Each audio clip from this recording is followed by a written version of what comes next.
આપ જો રહ્યા છો ઝી 24 કલાક જુહી સાથે વડોદરામાં બોગસ પ્રધાનમંત્રી સ્વાસ્થ્ય કાર્ડનો પર્દાફાશ થયો। રાણપુર ગામે સ્નેહલ શાહ નામનો વ્યક્તિ બનાવતો હતો આ બોગસ કાર્ડ। ફરિયાદ કાર્ડથી સારવાર કરાવવા હોસ્પિટલ જતા આ ભાંડો ફૂટ્યો છે।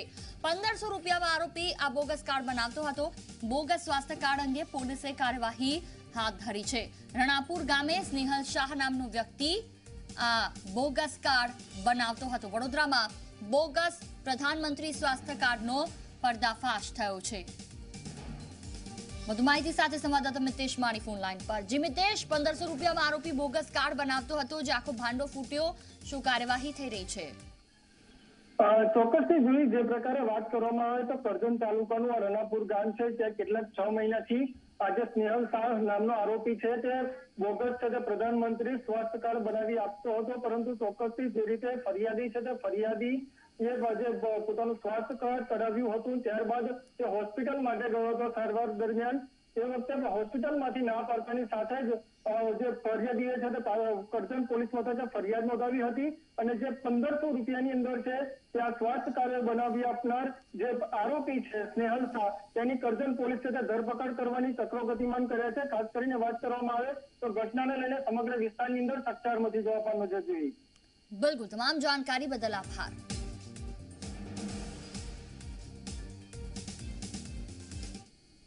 વાત હવે દીપડાની દહેશતની।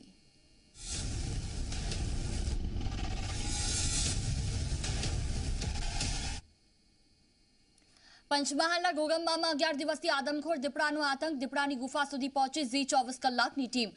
ઘોગંબા તાલુકાના ગોયસુંડલ ગામથી ગ્રાઉન્ડ ઝીરો આ રિપોર્ટ। તળાવ ફળિયાના દેવવાળા ડુંગર પર દીપડાનું નિવાસસ્થાન છે। 3 થી વધારે દીપડાઓ આ ડુંગરની ગુફાઓમાં રહે છે।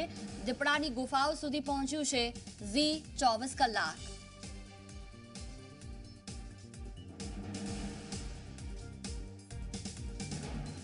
પંચમહાલ જિલ્લાના ઘોગંબા તાલુકાના ગોયાસુંડલ ગામે છેલ્લા 10 દિવસથી દીપડાનો આતંક જોવા મળી રહ્યો છે। 2 બાળકોના અત્યાર સુધી મોત થઈ ચૂક્યા છે, 3 લોકો ઘાયલ થઈ ચૂક્યા છે અને ઘણા પશુઓ ઉપર પણ દીપડાએ હુમલો કર્યો છે। માનવ પર હુમલો કરવાને કારણે હવે વન વિભાગ સક્રિય થયું છે, તેને પકડવા માટે કવાયત હાથ ધરી છે। જી 24 કલાકની ટીમ એ ગ્રાઉન્ડ ઝીરો પર પહોંચી છે કે જ્યાં દીપડો નિવાસસ્થાન કરે છે। ગોયાસુંડલ ગામે આવેલો આ જે ડુંગર છે ત્યાં ગોયાસુંડલ ગામનો જે ડુંગર છે ત્યાં તેની એક બોર્ડ છે તળાવ ફળિયાની બાજુમાં। આ બોર્ડમાં દીપડો પોતાનું નિવાસસ્થાન બનાવીને રહેતો હોય છે।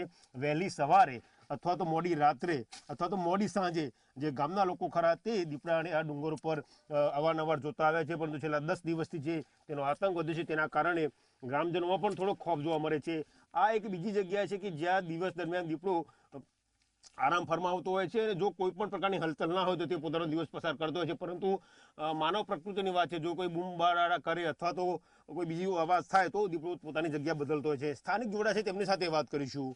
કેટલા સમયથી દીપડો આ ડુંગર ઉપર છે? 10 દિવસથી આજે 2 દિવસથી સતત હેરાન કરે છે। કાયમ માટે ઉપર બેહી રહે છે। અમે જ્યારે અહીં દુકાન ખોલીએ ત્યારે ઉપર બેઠો હોય તો આરામથી બેઠો જોતો હોય અને 5 વાગ્યા પછી અમારે દૂધ ભરવાનો સમય, 5 વાગ્યા પછીને અમારે કોઈ પબ્લિક બધા ઘરની અંદર, દરવાજા બંધ, કોઈને બહાર નીકળવું નહીં। આજુબાજુના મહેમાન આવેલા હોય એમને વહેલાસર મોકલ દેવા, કોઈ બી આવતા હોય એમને ના પાડી દેવો, રસ્તો બંધ કરાવી દઈએ છીએ અમે। કેવો ડર ધારો કે દીપડાના કારણે વધારે ડર ભમી ગયો છે। હવે ગામમાં છોકરાને ફરવાની, ઉઠવા બેહવાની બધા માટે તકલીફ છે, બહુ ભયંકર થઈ ગયું છે। હવે 10 દિવસથી તો આ હુમલા કરે છે, એના પહેલા કેટલા સમયથી અહીંયા રહે છે? 10 દિવસથી હુમલા કર્યા, તે દિવસ પહેલાં 2 છોકરા મારી નાખ્યા, એક જ દિવસમાં 3 હુમલા કર્યા। પછી બીજી વાર અહીંયા જોવા મળ્યા અમને અઠવાડિયામાં, તો આજે 3 થી 4 દિવસ સતત અમે જોઈએ છીએ। ફોરેસ્ટ ખાતું બી જુએ છે, બધા માટે બધા જ સભ્યો જુએ છે, આજુબાજુના દરેક મહેમાનો પણ જોઈ શકીએ છીએ। એટલે ખાલી હુમલો જ કરે છે કે શિકાર કરીને મારી નાખે છે, ખાઈ જાય છે? શિકાર કરીને મારી નાખે છે અને હુમલો કરે તો 1-2 પંજા મારી દે છે। અને દ્રશ્ય વધારેમાં વધારે માણસો માટે, કોઈ બકરા નથી, કોઈ અમુક 2 વાછરડા મારી નાખ્યા, વધારે હેરાન નહીં કરતો, પણ હુમલો બૈરા છોકરા બધા માટે, પુરુષો માટે વધારે ચાલી રહ્યું છે। આ જે જગ્યા ખરી ત્યાં કેટલા સમયથી અહીંયા રહે છે દીપડો? આ તો વર્ષોથી અહીંયા આવે ને જાય એ રીતે રહે છે, પણ આજે શિકાર કરે છે એ દીપડો છે કે બીજો દીપડો છે એને ઓળખી નથી શકી હજી। દીપડા તો રહે જ છે અહીંયા, આ એનું રહેઠાણનું ઘર જ છે। કેટલા હશે અંદાજે અહીંયા? અંદાજે 3 દેખવા મળે છે, 3 દીપડા દેખવા જ મળે છે, પણ જે આ ઘાયલ કરે છે એ દીપડો છે કે બીજો દીપડો છે કાંઈ ખબર નથી। એટલે ધારો કે કોઈ માણસ હેરાન કરે તો જ હુમલો કરે કે આવતા જતા હુમલો કરી ના, નાખે? ના, આવતા જતા હુમલો કરી દે. સવારનો ટાઈમ થાય, સવારના ટાઈમમાં હુમલો કરે, અથવા સાંજના 6 વાગ્યાનો ટાઈમ થાય, 6 વાગ્યાના ટાઈમમાં પણ હુમલો કરી દે છે. એનો હુમલો કરવાનો કોઈ ટાઈમ હોતો નથી.